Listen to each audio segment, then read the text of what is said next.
filming from halfway up my garden today, and I'm not entirely sure whether my Wi-Fi stretches this far. So if you are watching, perhaps you could just give me the nod, a little bit of a comment, let me know whether the picture quality is okay for you, and always checking, is my microphone on? So here we are. It's 11 o'clock in the morning, and before I came on air, I just thought I'm going to check what the temperature is, and according to my phone, it's -4 at 11 o'clock in the morning here in the southeast of England. So we're having a little bit of a cold spell. It's the first day of the cold spell. Apparently, we might be set for snow tomorrow, so that is pretty exciting. And the last time we had a cold snap like this was about 10 days before Christmas, and we did get a little bit of snow, which lasted about a week because it was so cold. So I am wrapped up, I am warm.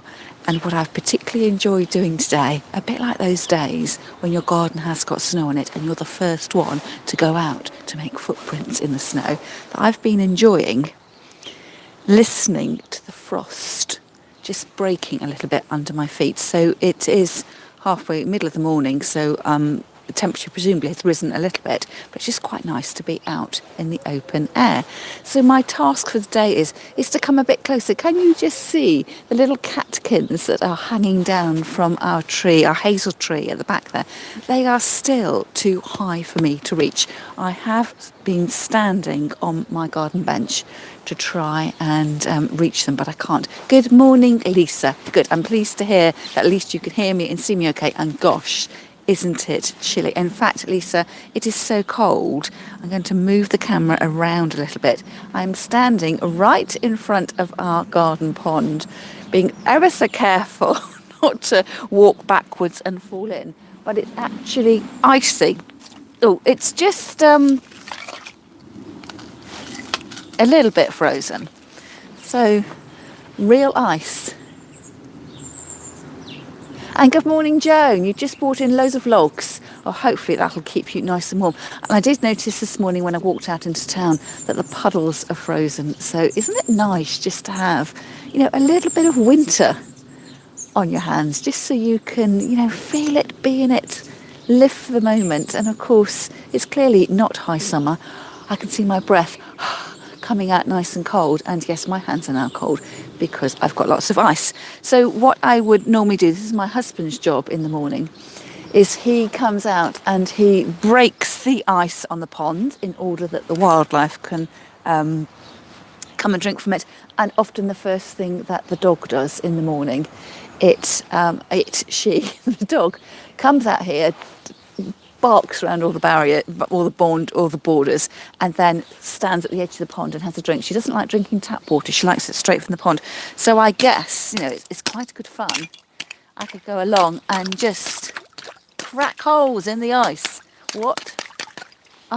Tremendous fun is that. And then while we are having a look around the garden, I thought we would do a little bit of a tour. My hands are freezing now. Although I haven't been able to cut any catkins from my garden itself, I have actually I went out on a winter walk yesterday, and I thought of you, and I thought I would cut some catkins from my walk, very carefully edging my way around the pond. Oh, thank you, Jane. The thing about gardens at this time of the year, I can't take any credit for it, it's my husband's garden, but the thing about gardens at this time of the year, they do look very drab. So and I will say as well, our garden is gardened for wildlife, so it never looks pristine, magazine fresh or anything, because it's always a little bit, rough around the edges, in order that it's creating habitats for the plants, so, the wildlife in the garden. So what I have done, pretending that I've cut my catkins from the hedge up there, they're too tall. So actually it's quite nice to see these catkins picked up on my walk yesterday, because they are still in that stage where they are short and they're not going to shatter. So the catkins I've got in my garden quite long and dangly, so they've opened out and stretched, and that's when the pollen loosens itself. So they're probably a little bit too long to bring indoors, and if I wanted to use them for a flower arrangement, they're going to cause me a little bit of a problem because the tassels are sort of too visually dominant as well. So I'm going to use these indoors. I may well put them into my spring flowering bulbs. Now, you remember last week with my hyacinths I had from the shop, they were really, they'd gone too tall. And I was trying to prop them up, and really my sticks weren't quite strong enough for it. But the solution in the end, remember I cut the sticks so they had like a fork in them, and I was sort of propping them up like I said, like an old-fashioned prop for a washing line. So I have got other bulbs in the house that aren't so far advanced, and I think I'm going to start putting in my little supporting stakes using something decorative, putting it in to sort of follow along the growth instead of putting them in right at the end when the growth has become unmanageable and the bulb flower heads have become too heavy, just to keep pace. So at the moment I've got my bulbs, I've dressed the top surface with a little bit of moss I'd left over from my door wreaths. I have put a little bit of Scots pine, I had lots of that left over, and I've laid that over a little bit of pine cone, and now my stems are starting to sprout a little bit. Some of them are about this tall. I might just start to put in 1 or 2 twigs, and then as the bulbs increase in length, just to put taller sticks in. So I'm creating a little bit of a forest that the bulbs can grow through. But when they do come into flower, especially the hyacinths, they do flop because you've got those great big heads on that soft, fleshy stem. But while we're here, I'm just wondering actually whether I can be clever and turn the camera around. I'm going to have to take my gloves off for this. Freezing cold out here. And I can show you a little bit of what's growing in the garden. As I say, it's all looking sad because it's the wrong time of year to have anything in the garden. But I think this is a nice thing to do, is, even when it's freezing cold on a day like this, my husband and I talk about walking the grounds. We only have an ordinary sized garden for a town, a little bit bigger probably for a normal town garden. But it's so nice to actually stop and notice. So if you ever look out of your windows and you're looking at the same view every day of the week, every day of the year, and sometimes you sort of can't see what you're looking at because you're not taking the time to look at it. So it's quite nice, especially when you think, oh, it's just all so drab at the moment, to be able to look around your garden and spot the changes. And it just, it gives me, a little bit of hope. I don't want, I'm not wishing the spring away. I'm not hoping it's going to be the height of summer because I don't really cope very well with the heat in summer.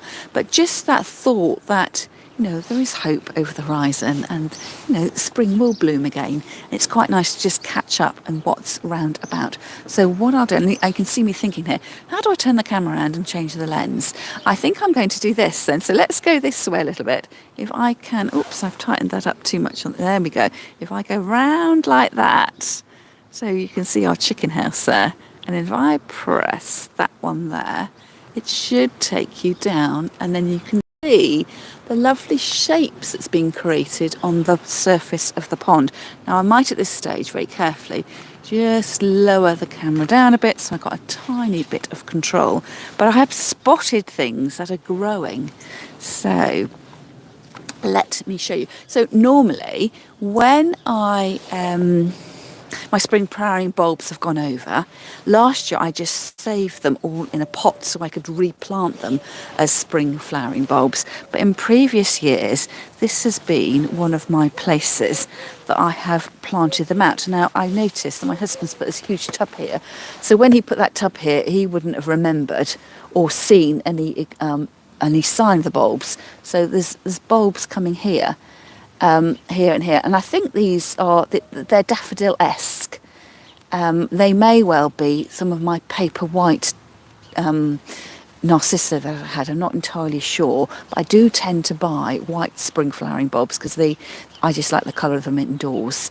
And then I'm pretty certain that I was sort of planting up a white patch here, but I know from just things my husband tells and shares with me that when he sits in his favourite chair in our living room, he can see this angle, and if you continue the angle on, it actually leads up to the bird table that we've got.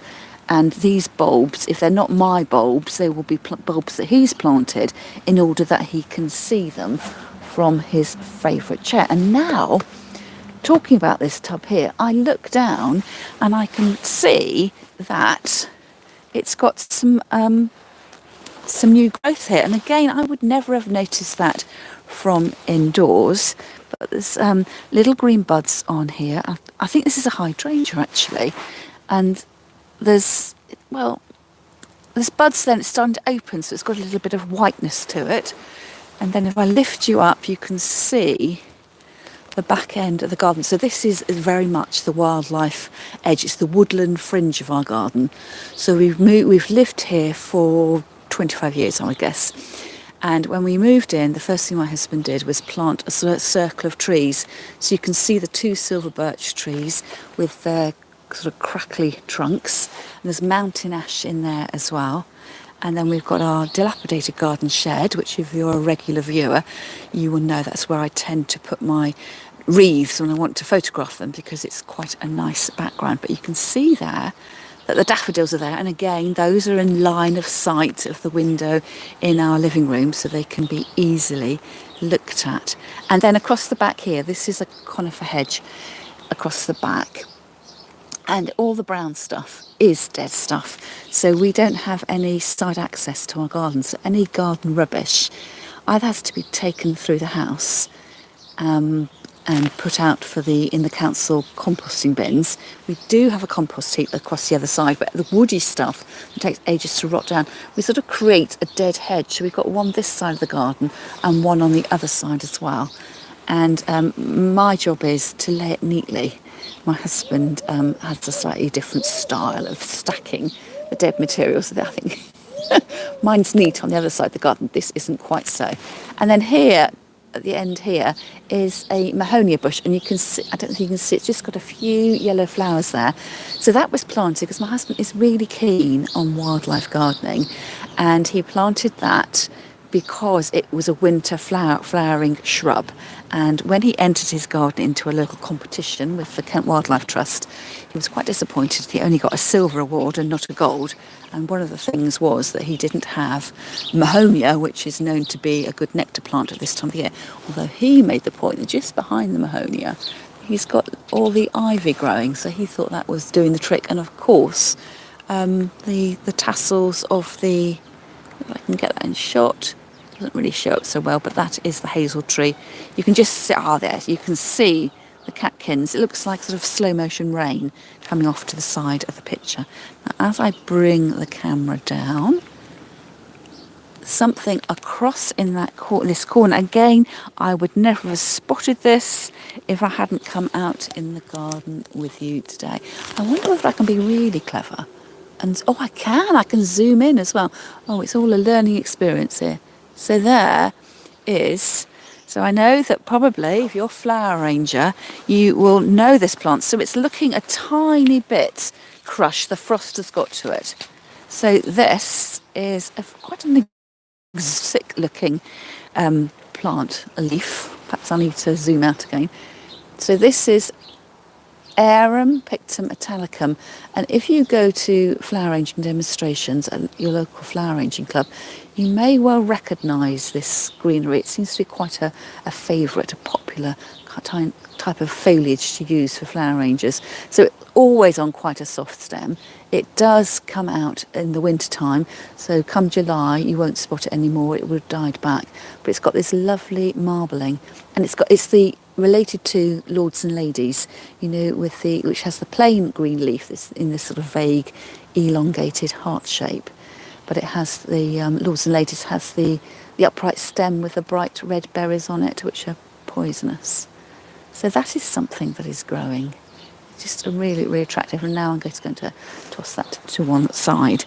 So a little view back. Let's see what else we can discover. So lots of leaf. The autumn leaves are still piled up. Again, if you were a really neat gardener, you may be clearing these away, but my husband keeps them there because it's giving cover for the insects, somewhere for them to hide. We do have not at the moment. We do get tadpoles in our garden, so we have quite a lot of frogs as well. My husband would really like to get some toad spawn, but he hasn't been very lucky with that. So if I bring you round to the side, let's see what's growing in these other beds. And again, it's just looking very ugh at the moment. I guess if you knew your plants, you would be able to recognise a few bits and pieces. I'm wondering whether this is, I'm not sure whether that is a carex, you know, the grass, or whether it's the foliage from the Crocosmia or Montbretia. I'm not entirely sure. But one thing we do have a lot of in our garden is ground cover plants, so that we don't have to do the weeding. So if I show you there, we have lots and lots. So this, I think, here is a foxglove, but we do have lots of the native geraniums. So the geranium, you know, as geranium that comes in the pot plants, that, you know, the really vibrant scarlet and the white, I think actually pelargoniums. So it's this little leaf that's the geranium with quite an insignificant flower. Some of them are pale pink, some of them are a pale mauve. And then there's more foxglove. I don't know whether it picks it up. No, my finger's a bit too far away. A bit more foxglove at the edge. And then we've got, with our neighbour, we've got quite an open boundary. So in there is a mix of sort of native hedge boundaries. So it looks really, really messy. We've got a helicopter coming up over above. A little bit noisy. So that originally was, there's dog rose in there. You can probably see the dog rose stem there. And there's oak in there, there's viburnum in there, and it's becoming, with age, it is becoming overgrown with ivy. So it gives a nice green privacy screen to the neighbour without being a fence, basically. The stems there, that was Cotinus, the smoke bush, and that's, I think that was planted by the people who lived here before us. And then one thing my husband has done, the garden might not look, you know, top form, but one thing he does try and do is to leave a neat edge to the lawn, and then he's put the clippings and the sort of turned over bits of turf back onto the beds, and it'll just sort of fertilise a little bit. And then looking very sad here in the frost is the large euphorbia. So again, this is one of these sappy plants that if you pull off the leaves, you get the sort of latex ooze from it, and it can be, if you're susceptible, it can be a little bit of an irritant to your skin. So that'll come up in tall plumes with that sort of yellowy lime green flower head, or I think strictly speaking it's a bract. And coming down, oh, I can see something growing here. Now, Joan, I know that you've got alliums in your garden. So how are your alliums looking? So I think that is allium growth here, in little pots, in little groups of alliums. And then there's things in pots. I'm not entirely sure what the things in pots are. They may be dahlias. So my husband doesn't lift his dahlias, but I think that's probably what they are, and he'll move those around the garden depending on where there is a gap. And then as we move down, a little bit of colour. That's the dogwood there. So that's it's sort of got going from a sort of yellowy to a sort of orangey red stem. So we also have dogwood at the back of the garden. And again, it just gives a bit of brightness to the garden at this time of the year when everything is looking a tiny little bit sad. So I can see we've got some winter flowering jasmine in flower. There's just a tiny little bit. I'm not even sure the camera will pick it up. Can you see it there? Just that tiny little bit of winter flowering jasmine. So that grows over the hedge as well, which does seem to be mainly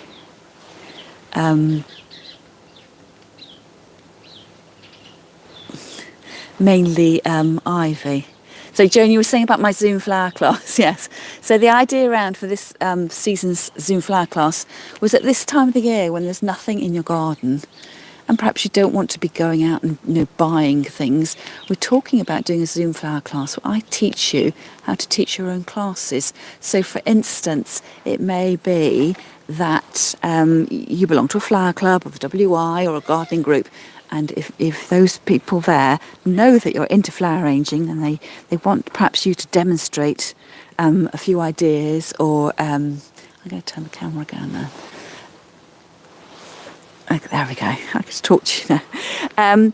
That the idea is, and as I put you down there, is the ground's a little bit wonky. A nice bit of sunshine coming through. So yes, Joan. So I thought it was a good time of year to sort of do a little bit of a housekeeping Zoom flower class, so that if you'd been asked to illustrate to your local WI, and you're feeling a bit nervous about it, I would take you through the process I go through before I teach my classes. And if that was popular, we could build on that over the time and really sort of develop that side for you. And also, if perhaps you wanted to make a little bit of money on the side, that you might be interested in learning from me how I teach my classes. And yes, I'm doing it this time of the year, beginning of the year, new starts, and the fact that if you're this time of the year, if whatever flower class you did, you'd be having to go out and buy your own flowers. So it's quite a good time of the year when you perhaps money's tight after Christmas, that you don't want to go out and buy any flowers, that we could do a little bit of skills and confidence through our flower arranging classes this time around. So that's probably how I'm going to wrap things up today, although something has just caught my eye. We've got a rather unusual plant in our garden. Can you see it? That oh, Joan, you can ask here if you want to, or ask them in the Facebook group, Flower Start World. So the more questions you ask in the Facebook group, the more interaction there is. And I'm sure if you've got questions, Joan, that other people will have questions as well. So head over to Flower Start World and you can ask me the questions there. We have got a bunch of grapes in the garden. We are not tropical climate, but the grapes have just gone a little bit over, and they've been put up in the trees so that the birds can feast on them. So I don't know again whether you can pick up the birds' song as well. So sometimes it's just nice to just come out into the garden. It's almost like having a mindful experience. And whether whether meditation is a step too far for you, just dress up warm, a nice warm hot cup of tea, and just sit. And first of all, when you do that, is you need to sit to sort of steady yourself and be sort of ready to hear what's going on around you. So if I'm feeling that I want a little bit of calm, I would come out. Don't come out, what I would say is, it's cold. Don't let that put you off going into your garden. Go out in your garden when it's cold, because it'll be a different experience from when you go out in your garden, next month or, into the summertime. Make sure you're dressed properly. So it might be, an extra pair of gloves. I can feel in my feet now that if I was going to be out here for any longer period of time, I'd need shoes with a thicker sole on, or at least 2 pairs of socks. So if you wanted to really immerse yourself in the garden and give yourself a little bit of a mindful treat, and 5 minutes out of your day, is you sit and settle, and it's starting to notice things. It's all about noticing what's going on with all your senses and tuning into yourself and trying to push away any thoughts that you might have, your to-do list and things you've got to do later on this week. And if you're worried about a problem, just trying to let all of that go and just be in the moment and find it, the restorative part of being outdoors, really. And if you don't have a garden, perhaps it's a case of throwing open your doors just for a few minutes, so you don't cool the whole house down. Or, stand at a window and really look and notice. And that's what I like about coming out in the garden. I can, start to spot things, and it's like, instead of just being a sea of green, you start to get to know your plants, and you're thinking, oh, that's not come out yet, that will be out later on, and just little things. And sometimes it'll be the tiniest flower, like with the yellow winter flowering jasmine. It'll soon be time for the forget-me-nots, and it'll just be a tiny flower that you wouldn't notice if you were standing at your kitchen windowsill. But once you come out to the garden, you do start to notice all sorts of things. And it's the bird song as well. So often my husband says to me, we don't have any birds in our garden. And I say to him, well, I don't know whether you're actually noticing and tuning in, because when I'm sitting in the garden, you need to sit and be, to let perhaps your breathing rate just slow down a little bit of calmness, and then test yourself with all your senses. What can you see and what can you hear? So actually now I've heard the birds and I look across, I can see the sparrow that's making that noise. I can hear another one here. There's another sparrow over here. Oh, there's two more. And they're hidden in the bushes. So you wouldn't, just taking it in casually, you wouldn't see all that stuff. So, immerse yourself in nature. Or when you're going for a walk, perhaps leave the car at home if you're popping into town for something, and just make the walk and go slow sometimes, and then notice nature. And it may be that if you take a walk rather than going in the car, you're saying hello to one of your neighbours that you might not have seen for a while, things like that. So that's what I really enjoy about being outdoors in nature, is just immersing yourself and having your own little sort of foot spa, or forest bathing. I don't need to pay to go forest bathing, because really I could lie down in my back garden and do everything that was restorative about forest bathing. But I could do it here and now in my garden. I don't think I actually will, but I do feel I have taken a little bit of notice. So I'm going to go and gather my twigs, bring them back indoors, and decide how I'm going to use them. Now I've still got perhaps I'll show you. I've still got my patio table with the little bits over Christmas. So what I might do is I might put my twigs into my vase there, and then it'll just, an evolving centrepiece on my patio table. So look, let's see if I can take my gloves off again, and if I turn the camera around, I'll show you what's on the patio table. So there we have all my bits and pieces back on the patio table. Now, one thing I am a little bit not concerned about, I just need to be mindful of, is the planted bulbs. I think there's glistening moisture there. They've frozen. So as soon as the temperature rises a little bit, I'm going to turn this and drain it off. And I might give this a little bit of a session indoors to dry out a bit. I'm conscious that because there's no drainage holes, that I don't want my bulbs to get waterlogged. So I've still got my holly here. I can't believe how well the eucalyptus has been doing, and that's frozen into position. Part of that probably, though, is because it's outdoors. I'm just noticing it as a green haze in my white vase, and when I look closer, it is probably coming to the end of its life. And I think probably if you had that in a vase indoors, it may well have gone to the compost heap quite a long time ago. But for me, looking casually out on the patio table, it all looks okay. This one here is definitely on its last legs. It was on its last legs when I actually put the arrangement together. So it's got the decorative edges. Don't look too bad. I think probably because it's been quite cold out here, they've sort of held up for a little bit. And then my other little dish, and again, when the weather warms up and it sort of melts the ice a little bit, I will drain that and then bring that indoors. Again, I quite like the texture here.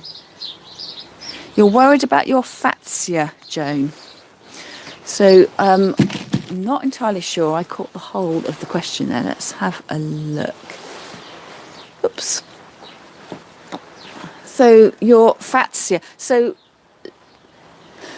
we had it because the fatsia can be an indoor plant and an outdoor plant. And one time we did have a fatsia, and it sat out on the it was as an outdoor plant. I would say that if your fatsia is outside and it is suffering with the cold weather, I wouldn't do anything about it. So those Arum Picta metallicum leaves I showed you were looking really sad and bedraggled. And I'm guessing that if your fatsia looks the equivalent of that it will just perk up. So just don't do anything. Just let it be. And as the weather warms, it will be... it'll revive again. Yes, Lisa, the cabbages do look good, don't they? So one thing, again, I'm not a gardener, so please don't come to me for gardening advice. But you'll notice these black sacks on the patio. These are our canna lilies. So when that when that really cold spell came just before Christmas, my husband did say, "Oh, I wish I'd wrapped the canna lilies up beforehand." So he wrapped them up afterwards. But I think in previous years, when we've had quite mild winters, that he's just let them be. So that's what's the mystery packages. And I guess that is the joy of gardening. If you are a gardener, you try it and it works, and if it doesn't work, you try something else. Much like those of us who like cutting the flowers and plants and bringing them indoors, you have to see what works and, do more of what works and change it if things go wrong a little bit. And then sometimes, you'll do something tried and tested, it's always worked for you, and it'll go wrong. And that's just Mother Nature. You don't know, what's been going on with that plant, and whether it's been too dry, too hot, too cold, whether it's been infested with bugs and that kind of thing. So I think that's what it does. Isn't it? Nature keeps us on our toes. Although there are patterns and trends, there's always something that gets thrown in the works. And I wonder whether that's perhaps what gardeners and us flower rangers enjoy. We enjoy the challenge of taming nature a little bit, but being kept on our toes and always having to think, well, what am I going to do? How am I going to change that? How am I going to adapt? So we've been here for half an hour, so I think it's probably long enough for me to be out in the cold. Next week, we'll be back to our 9 o'clock slot. And I will catch up with you next on my live video in my Facebook group at 12 o'clock on Friday. And what I have started doing, when I upload my pre-recorded videos at 3 o'clock on a Monday, so if you've not watched that, I will leave a link to that in the notes underneath the video. I have started to put those videos into the Facebook group so you can watch them advert free if the adverts bother you. So if you want to go down that route, don't forget to join the group and you can have a look. Joan, you're asking what month is Zoom starting? I will keep you informed as to when. I've got a planning meeting tomorrow, so I'm hoping to sort out when the class will be. Quite possibly, the first class will just be a standalone class, which may answer all the questions, problems, issues, concerns you've got about teaching your own classes. And then after that, we'll probably have perhaps a 3-week session to delve a little bit deeper into it, and if there's interest, a little bit of a session after that as well. So it may well be, if you're pretty confident and you just want me to say, don't forget to do X, Y and Z, that the one session might do your thing. Oh, your local flower class has been cancelled. Oh, Joan, what bad luck. I will say as well, the class I normally teach locally on a Wednesday has been cancelled as well. I don't know whether it's just that time of the year, and I think probably the age range of the people that come to my live classes, I think, are people who want to take their holidays abroad to get a bit of winter sun while the children are on holiday here. So I would say that my winter classes, adult education, are always a little bit undersubscribed. Sometimes they run, depending on numbers, and sometimes they don't. So I have got the next 4 Wednesdays free, and I'm going to put that time into planning the teaching class. So I will keep you informed as and when I have got some news. But we've now got, I think, 12 people on the waiting list. Oh, Linda, I'm sorry to hear the Wi-Fi's gone down. So I don't know if that's your end or my end, because I'm now back in the patio where normally the Wi-Fi is good. And I missed your comment there, Joan, but I'll catch up with her later. So I would say it's the live classes that tend to dip after Christmas. There's always a peak in towards the end of the year because everybody wants to do. Everyone wants to do Christmas things, so I would say my busiest quarter is the Christmas quarter coming up. There's always a little bit of a slump, and then it builds up, and then the summertime is quiet as well.